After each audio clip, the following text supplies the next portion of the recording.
na semana em que foi celebrado o Dia do Cliente e também no mês em que se comemoram os 35 anos do Código do Consumidor, no último dia 11 de setembro, aliás. Vamos tirar dúvidas dos nossos ouvintes sobre os direitos nas relações de consumo. Para a gente ter uma ideia, um levantamento recente e inédito feito pelo Colegiado Nacional de Procons estaduais mostra que 86% da população diz conhecer o Código de Defesa do Consumidor. Em São Paulo, esse índice chega a 95%. Será mesmo, hein? 75% dos consumidores que já participaram recorreram ao Procon de São Paulo para tentar resolver algum problema de consumo. Quero chamar os nossos ouvintes, se tiverem dúvidas, vamos esclarecer a partir de agora, nas compras, no seu papel de consumidor. Recebemos no estúdio, ao vivo aqui da Band News FM, o Robson Campos, que é diretor de Relações Institucionais do Procon de São Paulo. Bem-vindo, Robson. Bom dia, tudo bem? Bom dia, Roberta. Bom dia, ouvintes. É um prazer enorme, em nome do Procon, agradeço o convite e a participação. O que o senhor acha desse número? As pessoas realmente, elas têm conhecimento do Código de Proteção e Defesa do Consumidor? Elas têm noção dos direitos? Com base nessa enquete, nessa pesquisa e na experiência do Procon São Paulo, sim. São 49 anos até então de atuação do Procon São Paulo, um trabalho muito forte no âmbito do Estado, mas que extrapola, as barreiras territoriais. É o primeiro Procon do Brasil, um trabalho muito grande de educação para o consumo, de várias formas, uma participação efetiva nas mídias e principalmente atendimento direto aos consumidores. Elas conhecem, mas buscam também pelos próprios direitos? Sim, há uma credibilidade dado o índice de resolutividade das demandas que chegam, das reclamações que chegam aos PROCONs.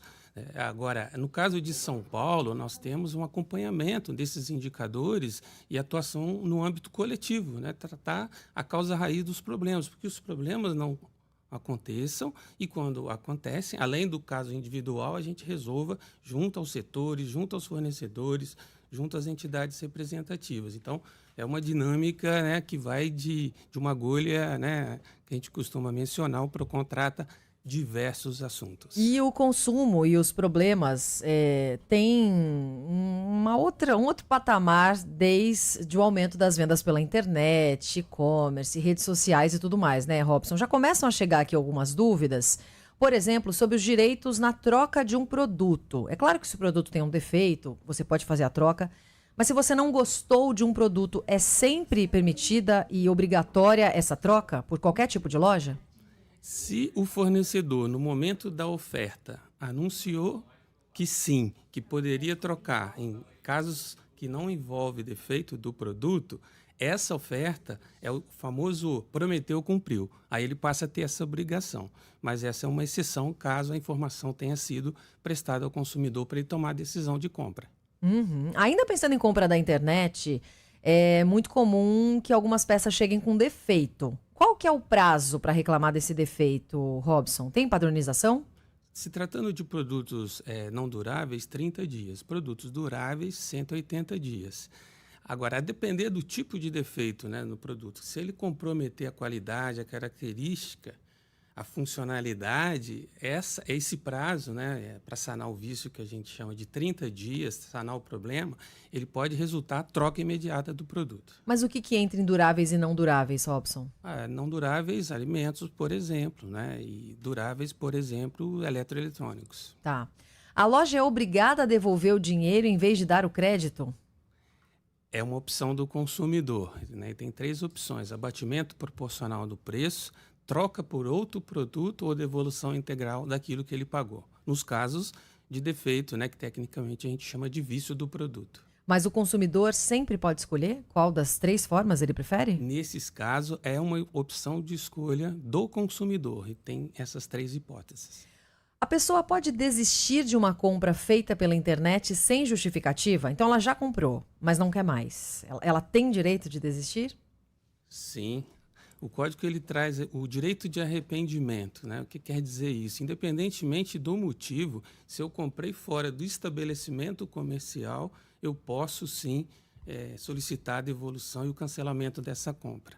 O prazo de entrega, Robson, também é um problema muito recorrente quando a gente pensa nas compras da internet. Normalmente, quando você faz a compra, tá lá o dia que deve chegar, ou o período, né, que o produto deve chegar, que muitas vezes acaba não acontecendo naquela data. Quais são os direitos do consumidor nesses casos e como recorrer?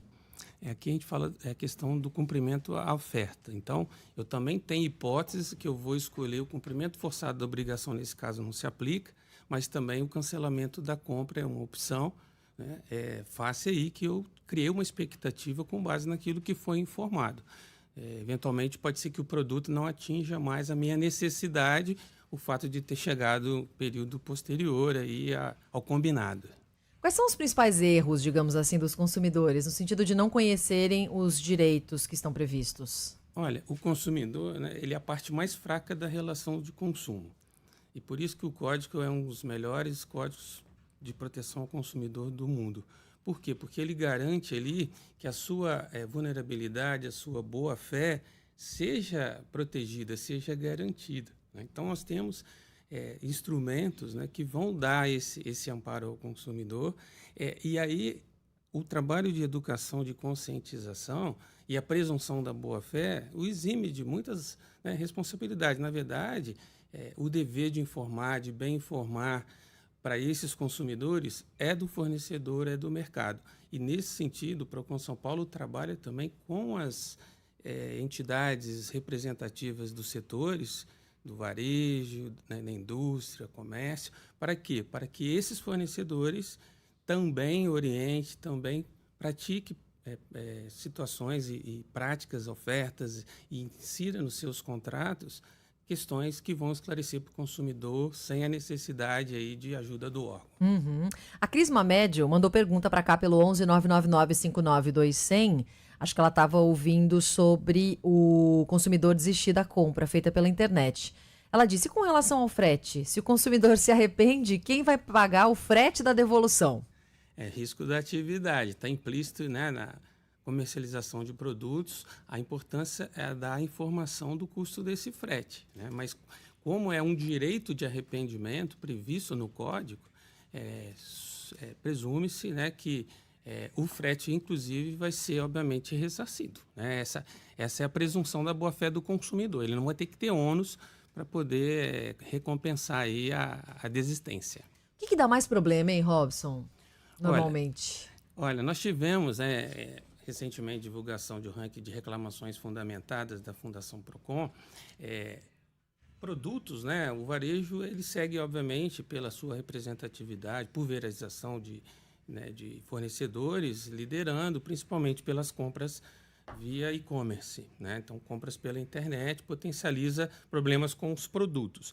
Mas quando agrupamos um núcleo econômico, né, um setor econômico, as instituições financeiras aparecem como grupo econômico que mais demanda o Procon São Paulo. O Procon acompanha também os golpes que são aplicados durante vendas falsas pela internet? Recebe denúncias nesse sentido, Robson? Sim, mas é importante frisar que o Procon é um órgão administrativo, ele tem as limitações institucionais, o poder de polícia é limitado, aplicação de sanções, de encaminhamento para as autoridades de segurança pública competentes no caso dos crimes, né? Mas nem por isso deixamos de tratar demandas, de encaminhar essas demandas aos fornecedores, de encaminhar essas demandas para os setores representativos, no caso dos bancos, das instituições financeiras, administradoras de cartão em especial, e trabalhamos fortemente com orientação aos consumidores para que tomem cuidado e não sejam vítimas dessas fraudes. Por exemplo, em nosso site, nós temos lá um rol de sites não recomendados para que o consumidor consulte antes de fazer qualquer contratação, seja de produtos, seja de serviços. E vale, obviamente, os cuidados para uso de mensagens via WhatsApp, via e-mail, que não são confiáveis. Isso é interessante, hein? No site do Procon tem uma lista, evite esses sites.